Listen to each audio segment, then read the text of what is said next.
Hello' everyone, কি খবৰ আপোনালোকৰ?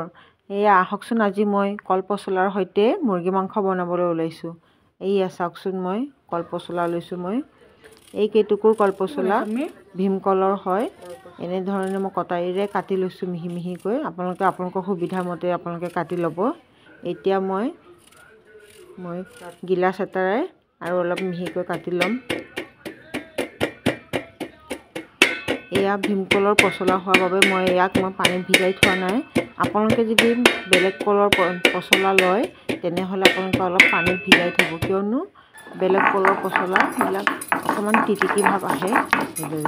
এই চাওক, মই পটাতে আদা নহৰু আৰু জালুক অলপ মই পিচি লৈছোঁ।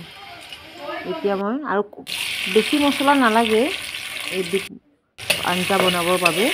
এতিয়া মই কেৰাহী গৰম কৰি তাতে মই পিঁয়াজ, লং, ইলাচি, দালচেনি আৰু তেজপাত এটা দি পেলাই মই লৰাই তাতে আদা নহৰু পেষ্ট দি দিছোঁ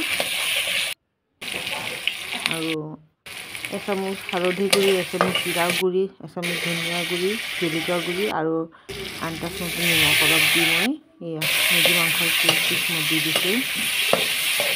মই মুৰ্গী মাংস কম হোৱাৰ বাবে মই কলপচলাও কম লৈছোঁ। আপোনালোকে মুৰ্গী মাংস যদি বেছি লয় তেতিয়া অকণ কলপচলা অলপ বেছি দিব। আৰু আলু এটুকুৰো মই কাটি দি দিছোঁ। এয়া পচলাখিনি চাওক, মই এতিয়া দি দিছোঁ। দি মই ভালদৰে এতিয়া মই লৰাম।